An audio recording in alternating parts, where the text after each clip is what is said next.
প্রতিদিনের সকালটা আমার এইভাবেই স্টার্ট হয়। তুই স্কুল যেতে চায় না আর আমি জোর করে ওকে স্কুলে পাঠাই। যেত না। কি রাগ আমার ওপরে, আমার সাথে কথা বলছে না, খাবে না, বুঝতে পারছো? শুনতে পেরেছো আম্মু কি বলছে? মনটা খারাপ, এখনো মুখ গোমরা করে বসে আছে।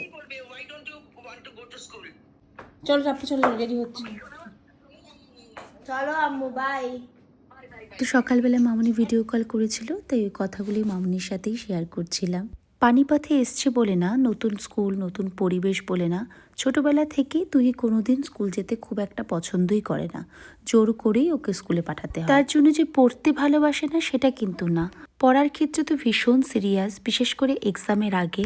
ইভেন আমরা যখন পিটিএমে যাই তখনও ওদের ম্যামরা ভীষণ প্রশংসা করে ওর সম্বন্ধে। গুয়াহাটিতে আমার দুই মেয়ে মারিয়াতে পড়তো, তো সেখানেও ওর ম্যামরা ভীষণ প্রশংসা করতো তুহির সম্বন্ধে। ম্যামদের শুধু একটাই কমপ্লেন ছিল, ও ভীষণ অ্যাবসেন্ট করে। আজকে হাসি হাসি মুখ। আসলে গুয়াহাটিতে যখন ছিল দুদিন পর পরই তুহির খুব ঠান্ডা লাগতো। আসলে ছোটবেলা থেকেই ও ঠান্ডা লাগার ভীষণ ধাত ছিল, আর ওই সময় আমরাই ওকে স্কুল যেতে দিতাম না, আর এটা ম্যামরাও জানতো। কিন্তু জানো তো, পানিপথে আসা 6 মাস হয়ে গেছে, টাচউড এখনো পর্যন্ত একবারই কিন্তু তুহির ঠান্ডা লেগেছে। আসলে তুহি না ভীষণ ইন্ট্রোভার্টেড, খুব একটা ফ্রেন্ড বানাতে পারে না। পুরো গুয়াহাটিতে ওর 2-3টে বন্ধু ছিল, পানিপথ এসে ওর একটাই বন্ধু হয়েছে। খুব একটা বাইরে যেতে পছন্দ করে না, বন্ধুদের সাথে টাইম স্পেন্ড করার থেকেও ফ্যামিলির সাথে বেশি টাইম স্পেন্ড করতে পছন্দ করে। তো ভাবো না, ওর 10 বছরের জন্মদিনে ও আমাদেরকে কি বলেছে জানো?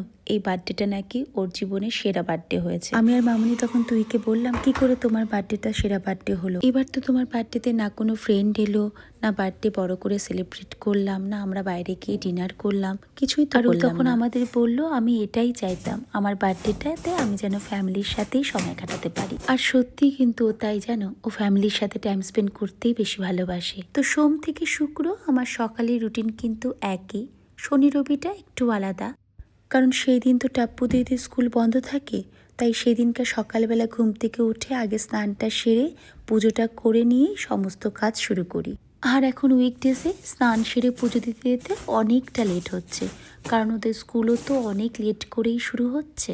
এখন তো সেশনটা শেষ হতে আর বেশি দিন নেই, তাই মনে হয় না এখন আর টাইম চেঞ্জ করবে। নিউ সেশনে আবার হয়তো আগের টাইমেই স্কুল স্টার্ট হবে, মানে ওই 7:30 নাগাদ। তখন আমার আবার সোম থেকে শুক্র রুটিনটা আবার আগের মতো হয়ে যাবে। কালকে ব্রেকফাস্টটা আমি খুব তাড়াতাড়ি করে নিয়েছিলাম।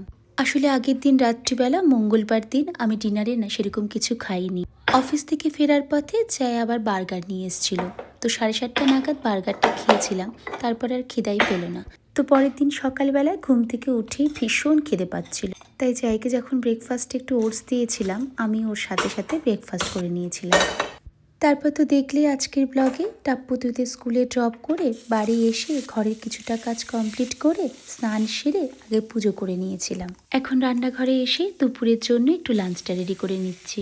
কালকে লাঞ্চে সর্ষে বাটা দিয়ে একটু পাবদা মাছ রেঁধেছিলাম, আর তার সাথে একটু ধনেপাতা বাটা করেছিলাম। তোমরা যারা নতুন নতুন রান্না করতে শিখছো বা নতুন সংসার করছো, তাদের জন্য একটা ছোট্ট টিপস দিচ্ছি। অনেক সময় দেখবে পাবদা মাছ ভাজতে গিয়ে কড়াইয়ের মধ্যে লেগে যায়। আসলে পাবদা মাছ তো খুব হালকা মাছ হয়, যাতে তেলের মধ্যে লেগে না যায় তার জন্য তোমাদের একটা ছোট্ট টিপস দিচ্ছি। পাবদা মাছগুলোকে যখন ভাজবে তার আগে তেলটাকে খুব গরম করে নেবে, আর মাছগুলোকে যখন নুন হলুদ দিয়ে মাখবে তার সাথে না কাঁচা তেল দিয়েও মাছগুলোকে মেখে নেবে। এরপর তেলের মধ্যে যখন মাছগুলোকে ছাড়বে, দেখবে একটা মাছেরও স্কিন প্যানের মধ্যে আটকাবে না। আর জানো তো, সেদিন যখন টাপ্পু তুহিদের আমি ধনেপাতা বাটা করে খাইয়েছিলাম, ওদের দুজনেরই ভীষণ ভালো লেগেছে। এই কারণে এখন আমাদের বাড়িতে রেগুলারই ধনেপাতা বাটা হচ্ছে। আর জানো তো, টাপ্পু না একদমই কাঁচা লঙ্কার ঝাল খেতে পারে না, তাই ওর জন্য যখন ধনেপাতার বাটা করি তখন আর ওখানে কাঁচা লঙ্কা দিই না। এই কারণে আমার বাড়িতে দুরকমভাবে ধনেপাতা বাটা হয়, একটা উইদাউট কাঁচা লঙ্কা, একটা উইথ কাঁচা লঙ্কা।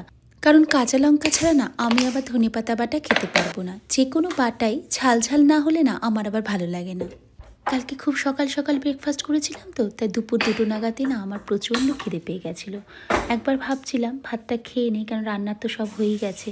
তারপর ভাবলাম যে না থাক, টাপ্পু তুহিরা আসবে, একসাথেই আমরা 3জন বসেই লাঞ্চটা করব। গুয়াহাটিতে যখন ছিলাম তখন তো জয় প্রতিদিনই লাঞ্চ করতে বাড়িতে আসতো, তখন কিন্তু জয়ের সাথেই আমি লাঞ্চটা সেরে নিতাম। আসলে আমার না একা একা বসে ভাত খেতে ভালো লাগে না, তার জন্যই টাপ্পু তুহিদের ওয়েট করি। তাই কালকে দুপুরবেলায় যখন খুব খিদে পাচ্ছিল, নিজের জন্য 1 কাপ কফি বানিয়ে নিলাম আর তার সাথে 1 বাটি ডায়েট চূড়া নিয়ে নিলাম। আমার এক ভিউয়ার সঞ্চিতা পাত্র, ওর ছেলে তুর্য নাকি আমার ভিডিও দেখতে ভীষণ ভালোবাসে। থ্যাংক ইউ তুর্য সোনা, আমার ভিডিও এত পছন্দ করার জন্য। সত্যি গো, তোমাদের কমেন্টগুলো পড়ে যখন জানতে পারি না যে এত বাচ্চারা আমার ভিডিও পছন্দ করছে, সত্যি তখন নিজেকে ব্লেসড মনে হয়। তো ঘরের মোটামুটি কালকে সব কাজ কমপ্লিট হয়ে যাওয়ার পর যখন দেখলাম টাপ্পু তুহিদের আনতে যেতে এখনও অনেকটা টাইম বাকি আছে, তখন একটু বন্ধুদের সাথে ফোনে গল্পও করে নিলাম। তো এভাবেই আমার কালকে দুপুরবেলাটা কেটে গেল। তো স্কুল থেকে বাড়ি ফিরে এসেই টাপ্পু সবার আগে খেতে চায়, আর এই কারণেই আমি সোজা কিচেনে চলে যাই। 3জনের জন্য ভাত বাড়তে থাকি, আর সেই সময় টাপ্পু একটু ফ্রেশ হয়ে নেয়। আর তুহির তো সেরকম খিদেই পায় না, তার মধ্যে যখন এসে দেখেছে আজকে লাঞ্চে মাছ আছে, ওরা আরও খিদে কমে গেছে। মাছটাও একদমই খেতে ভালোবাসে না, বাট আমি না এখন একটু একটু করে ওকে মাছ খাওয়াই। যেদিন লাঞ্চে মাছ থাকে সেদিন আমি ওকে খাইয়ে দিই। আমি যদি ভাত মেখে খাইয়ে দিই তাহলে একটু খায়। কালকে যখন দুপুরবেলায় লাঞ্চ করছিলাম, ঠিক সেই সময় আমার এক বান্ধবী কল করে আর বলে এই টাউনশিপে না খুব ভালো রোজ গার্ডেন আছে, যাবি ওখানে? আমি তখন ওদের বললাম ঠিক আছে চল যাই, ভালোও লাগবে। তো খাবার দাবার খেয়ে তারপর আমি একটুখানি বেরিয়েছি। আমরা 3জন মিট করছি না, তো ভাবলাম যে পার্কটাতে ঘুরতে আসি, 3জনেই ফ্রি আছে। তো এখন বাচ্চারাও বাড়িতে মানে জাস্ট স্কুল থেকে আসলো, ওদের খাবার দাবার দিয়ে ওদেরকে খাইয়ে তারপর আমরা 3 বান্ধবীরা মিলে চলে এসেছি। এই দেখো একজন ওই যে শ্রী ওখানে ফটো তুলছে, আর একজনও ফটো, এই দেখো কি অবস্থা আমাদের। আমরা আমাদের যাওয়ার জায়গা নেই, আমাদের টাউনশিপই হচ্ছে আমাদের ঘোরার জায়গা, তার জন্য আমরা এখানেই মজা করি। আর এখন তো আমরা বার হতেই পারবো না, কারণ আমাদের এই যে বসে আছি রে, গল্প করছো, আমি ভিডিও করছি। তোমাদের একটু টাউনশিপটা দেখাই, এটা আমাদের নিউ টাউনশিপ। আমাদের পানিপাথের টাউনশিপটা সত্যি ভীষণ সুন্দর, আর সত্যি বলছি থাকতে থাকতে না আস্তে আস্তে ভালোও লেগে যায়। খুব বেশি না জানো তো, 2-3টে বন্ধুর সাথে যদি বন্ডটা খুব ভালো তৈরি হয়ে যায় তাহলেই কিন্তু ভালো মতো সময়টা কেটে যায়। এই দেখো না, হট করেই প্ল্যানটা হয়ে গেল, সবাই মিলে পার্কে এসে কিছুটা সময় কাটালাম, খুব সুন্দরভাবে টাইমটা স্পেন্ড হলো। তারপর আমরা এখান থেকে সন্ধ্যের চা খেতে চলে গিয়েছিলাম হানুসে, ওখানে কিছুটা সময় কাটালাম, তারপরে সোজা চলে গেলাম বাড়িতে। তো এইভাবেই কালকের দিনটা খুব ভালো কেটেছিল। আজকের ব্লগটা এখানেই শেষ করছি, তোমরা খুব ভালো থাকো, আবার দেখা হবে নেক্সট ব্লগে। টাটা।